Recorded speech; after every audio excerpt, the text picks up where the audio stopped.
They were believed to be gone, never to be seen again, until they came back. Join us and discover 5 gripping tales of people who vanished, only to reappear years later. Some mysteries linger forever, even when they're officially solved. Let's see if we can uncover the truth. In 1978, 23-year-old Stephen Kubacki was a student at Hope College, a private Christian liberal arts college in Holland, Michigan, near Lake Michigan's southeastern shore. The college was small and conservative, the kind of place where everyone was familiar with each other. With his free-spirited disposition and his brilliance, Stephen was a bit unusual, a contrast to the conservative values of his college. He was an avid outdoorsman and loved to play Dungeons and Dragons. Stephen ran with a crowd of 20 people, most of whom were labeled as weird by the other students. In February 1978, Stephen let his roommate know he was going on an adventure. Maybe he needed time off from studying before final exams and graduation, or maybe it was just the type of excitement Stephen appreciated and chased. The 23-year-old let his roommate know he was going on a solo cross-country skiing expedition. He planned to be gone only for a day or two. Stephen had done this kind of thing many times before. The night before he left, Stephen met up with a friend of his. He was in good spirits and told her all about his upcoming trip and his plans. He left the following morning armed with his skis and a backpack. His destination was Lake Michigan,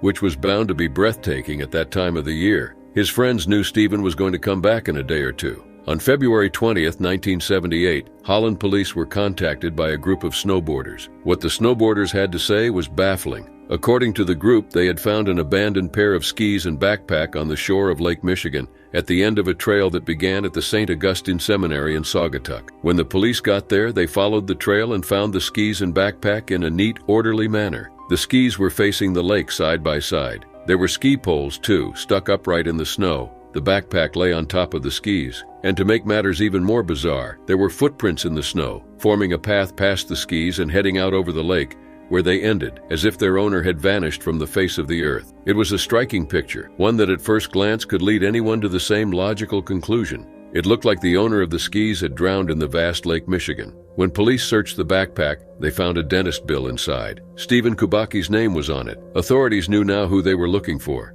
They immediately launched an air and land search, but to no avail. There was no trace of the 23-year-old. Could it be that he drowned in the vast expanse of the lake? Or was there another, more complicated explanation? Back at Hope College, not many felt Stephen's absence. There were no missing person flyers, no vigils for his soul. Stephen's parents, on the other hand, did everything in their power to help with the investigation. They invested time and money to find their son, but nothing came out of it. They were desperate. The police soon found out that Stephen had seemed his usual happy self before his disappearance. While some at Hope College believed Stephen had engineered his own disappearance, his closest friends, such as his roommate, believed Stephen had met a bad and unexpected fate. Police found more and more details that painted a weird picture. For starters, there was a couple who claimed to have seen Stephen, or at least someone who looked like him, on February 19th, a day before he was declared missing. According to them, they'd seen a young man climbing atop piles of ice near the shore of Lake Michigan, while a petite female with long dark hair was taking pictures of him. Stephen had a couple of girlfriends, yes, but none of them were from or in the U.S. Police also found out that another unnamed student at Hope College had become incredibly distraught when Stephen went missing, and she left campus as a consequence. Stephen's disappearance was undoubtedly a mystery, and it would remain so even when he reappeared, because Stephen Kubacki did reappear. On the morning of May 5, 1979, more than a year later, Stephen woke up on a field in Pittsfield, Massachusetts, 700 miles away from where he vanished. He was wearing clothes that weren't his. He had an unfamiliar backpack filled with memorabilia from places he'd never been, and he had no memories from the past 14 months. Stephen was reunited with his family. He attributed his blackout to exhaustion and exposure to the elements and declined psychiatric help. He is now working as a psychologist in the Pacific Northwest and has written a book on mathematics and existence. But what do you think really happened to Stephen? Was he really a victim of the elements, or did he engineer his own disappearance? Lucy Ann Johnson married her husband Marvin Johnson in Blaine, Washington in April 1954. The couple went on to have 2 children, a daughter, Linda, who was born in the year of their marriage, and a son, Daniel, who was born in 1955. Lucy, Marvin, and their kids moved several times before finally settling in Surrey, sometime in either 1955 or 1956. There, they lived together for a few years. From outside, theirs was a quiet life. There are no significant events known to the public from that period. From inside, though, things were probably very far from what they seemed to be. Surrey, which is a part of Metro Vancouver, is a city of about 500,000. A lot can happen in a city that size without anyone noticing. But Lucy's neighbors noticed something about the woman. They noticed she had disappeared. Lucy was last seen by a neighbor in September 1961 on the 10,300 block of 145 A Street in Surrey. 4 years later, on May 14, 1965, Marvin Johnson, Lucy's husband, finally reported her missing. But why did he wait so long to alert authorities? Was he somehow involved? The authorities immediately decided something was off about the case. They suspected foul play and, as in many of these cases, considered the husband a suspect. They started investigating straight away and even got permission to excavate in Marvin's yard, looking for a body, or at least for some clues into the woman's disappearance. But they found nothing. Either Marvin Johnson was a cunning killer who'd murdered his wife and then cleverly disposed of her body, or Lucy Johnson vanished in thin air. With no evidence pointing to Marvin being the killer, police tried to find other leads. But months passed. Months turned into years. Years turned into decades. And there was still no trace of Lucy Johnson. Over the years, investigators compared DNA samples from unidentified remains to the DNA of Linda and Daniel, the couple's children, but to no avail. Daniel died as a teen. Marvin Johnson eventually died in the late 1990s. Linda, Johnson's daughter, was all that was left of the family. She had been around 7 years old the last time she'd seen her mother. Decades later, Linda had no answer. In 2013, Linda was in her 50s, but she had never given up hope of finding out what had happened to her mother, Lucy. It was June when something grasped Linda's attention. Almost 52 years after her mother's disappearance, the Royal Canadian Mounted Police highlighted Lucy's case as a cold one, part of their Missing of the Month series. Surrey RCMP's renewed efforts to locate Lucy prompted Linda's independent quest for answers. She didn't know much about her mother, but she did know one thing. Her mother's birthplace was in Alaska, and she had lived in the Yukon for some time until 1953. Armed with this information, Linda placed advertisements in multiple northern newspapers, asking for tips about her mother's case. Linda didn't expect her sister to answer her plea for help. She didn't even know she had a sister until Rhonda called her in July, telling her she had seen the newspaper articles and was positive Lucy Johnson was her mother. Linda had a lot of questions, most of them being why. Rhonda told her she believed Lucy had left Marvin over a domestic dispute situation, though she hadn't gotten a lot of details from Lucy. Lucy then remarried and had 3 children, Rhonda and 2 others. They all lived in British Columbia until the 80s before moving to Yukon. Linda eventually reconnected with her mother Lucy on the phone. The conversation was awkward at first, but they found their footing quickly and exchanged I love yous before promising to meet up in person. In September 2017, Alex Batty was 11 years old, a young boy on what was supposed to be a mere family holiday. It was September 30th when Alex, his mom, 37-year-old Melanie Batty, and his grandfather, 58-year-old David Batty, left their home in Oldham near Manchester, UK, and arrived in Marbella, Spain. They planned to be there for a week. Susan Karuna, Alex's grandmother, who was also his legal guardian, had agreed to let the boy go on holiday with his mother and his grandfather. Susan, Melanie, and David had their differences, especially when it came to Alex. Susan wanted the young boy to have a normal life and a chance at a normal education, but Melanie and David were of the opinion that Alex shouldn't attend school. Still, despite their differences, Susan decided to allow the holiday to happen, likely trusting that Melanie and David wouldn't hurt Alex or his future. But Susan began to lament her decision while on a call with Melanie. When she heard the younger woman saying they were going to get rid of their phones, Susan got the sudden sinking feeling that she would never see Alex, her beloved grandson, ever again. On October 8, 2017, Alex was seen at Port Malaga in Spain, accompanied by his mother and grandfather. It was the day they were supposed to return to the UK, but they never did. Susan's worst fears came to life later that day, when she received a message on Facebook. It was a video of Alex, Melanie, and David. In the video, Alex said he'd rather be with his mom than with his grandmother. Melanie then explained that they were leaving because they didn't want Alex to attend school. Melanie and David wanted an alternate lifestyle, and they wanted Alex to be a part of it. Susan felt deeply betrayed by her daughter and her ex-husband. She had no idea whether 11-year-old Alex was going to be safe. She had no idea whether he was ever going to get the chance to live and grow up like a normal kid. Susan alerted the authorities, but it was of no use. Melanie and David vanished, taking Alex with them. Years flew by with no news of her grandson. And then, it was December 13, 2023. Fabien Axedini was driving between Camin and Chalabre near Toulouse, France. He was a delivery man and would often work late at night. It was about 3 a.m. when he saw a young man walking alongside the road carrying a backpack, a flashlight, and a skateboard. He decided to offer the boy a ride. Soon after, the boy told Fabian who he was.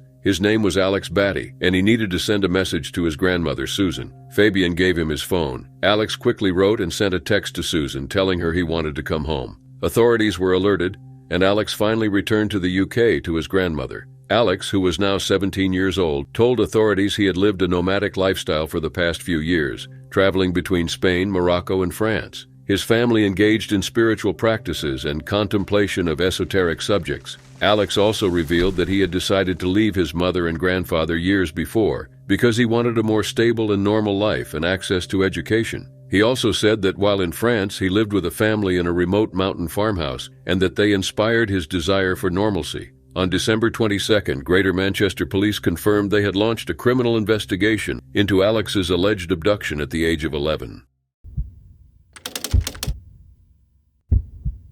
It was around afternoon on January 21, 1987, when Gabriel Nagy phoned home and told his wife, Pamela, he was coming home for lunch. Gabriel worked as a shop fitter and was also an accountancy student. He and Pamela had 2 children, Jennifer, who was 9 years old, and Stephen, who was 11. Gabriel was a family man through and through. He loved his wife and kids and enjoyed spending time in their company. The man got in his car and started driving to his home in Newcastle, Australia. He never made it home. Pamela, Jennifer, and Stephen waited for Gabriel, but he failed to arrive for lunch. Soon after, they started to get worried. Gabriel had never been away from home without telling anyone, and he had called to let them know he was coming. So where was he? The family got worried quickly, and they decided to contact the police. The following day, on January 22, 1987, the police made a gruesome discovery. They found a burnt-out car on the side of the road. It didn't take them much to figure out it was Gabriel Nagy's car, but there was no trace of the man. The search continued as Gabriel's family grappled with his agonizing absence. A couple of weeks later, the police had a lead. It looked like Gabriel had withdrawn money from his bank account and then used it to buy some camping supplies. It was unlike him to forsake his family. With these new clues, there was newly found hope of bringing Gabriel back, but the trail soon grew cold. The kids, in particular, struggled to cope with their father's disappearance. Not only did they lose a loving, caring father, but they also had to face painful questions from their peers. Everyone wanted to know where Gabriel was, but almost nobody spared a thought for his kids' emotional state. Soon after, Pamela took her kids and moved to Queensland's Sunshine Coast. As years passed, the woman made sure their names were always in the phone book, just in case Gabriel would ever find his way back home to them. But their hope dwindled. Pamela, Jennifer, and Stephen figured out Gabriel was dead. Finally, in 2012, more than 20 years after his disappearance, Gabriel's family decided to put him to rest. An inquest was going to declare him dead. But was he really? On the afternoon of January 21, 1987, a man awoke with a burning sensation on the back of his head. He touched his head and saw blood. There was a car crash nearby. The man didn't know his name. He didn't know where he was or where he was going. He left. A couple of weeks later, he bought some camping equipment. He lived roughly for the next years of his life. He was offered shelter and work on a farm in Rockhampton at some point, but he also lived on the street. He took odd jobs on fishing boats and building sites around Queensland. He camped on the beach. He drank to numb the pain and alleviate the fog in his mind. Every now and then he would get flashes of a proper name, a proper life, but nothing substantial. Later he met a kindly pastor who gave him a room at the River of Life Church and a job as a caretaker. The man said yes. The pastor even helped him get a Medicare card in his original name, which he now remembered. The man's name was Gabriel Nagy.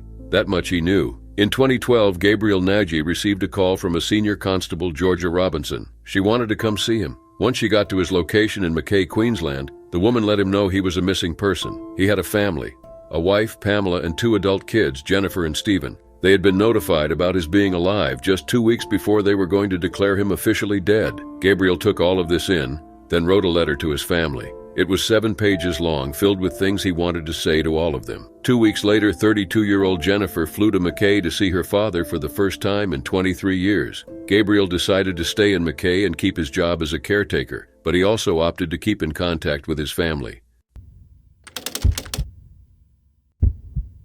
It was August 28, 2002, when Julian Hernandez's mother reported him missing, and she had a pretty good guess about what happened to the boy. Julian Hernandez was a little boy of 5 years old. His parents weren't married. The 2 of them didn't live together. Instead, Julian lived with his mother, while his father resided in the same complex, in a separate unit at the Vestavia Park Apartments in Birmingham, Alabama. The two of them co-parented, but they weren't necessarily on the best of terms. On that Wednesday, Julian's father, Bobby Hernandez, was supposed to take the 5-year-old to preschool. Instead, the man took the boy, withdrew money from his bank account, and vanished. Julian's mother was devastated. She had no idea where her son was. She reported Julian missing immediately, not wasting even a second. Police took the case seriously, investigating all possible leads to find Julian. But the search proved fruitless. Even if his father had been the one to take him, they had no idea where he was now. Slowly but surely, time passed. Over the years, the public proved helpful. Everyone wanted this little boy to be reunited with his mother. Some claimed he might be in Florida, while others swore they'd seen Julian out of the country in Canada. Every lead and rumor were considered, but they all proved to be dead ends. 13 years had passed since Julian's disappearance, and then in 2015 he turned up more than 700 miles away, in Ohio. Julian himself had no idea he had been wrongfully taken away from his mother. Julian's reemergence occurred inadvertently when he started applying for colleges, and he discovered that his social security number did not align with his given name. He asked a school counselor for help with the process, and they were both stunned to find the now 18-year-old on the National Center for Missing and Exploited Children's database. Julian's mother was immediately notified. She told them she was ecstatic to find out that her son was well. Bobby Hernandez was arrested for tampering with records. Julian asked the judge presiding over his father's case to forgive Bobby and keep him out of prison, saying that he forgives his father and that he wants Bobby to be a part of his life.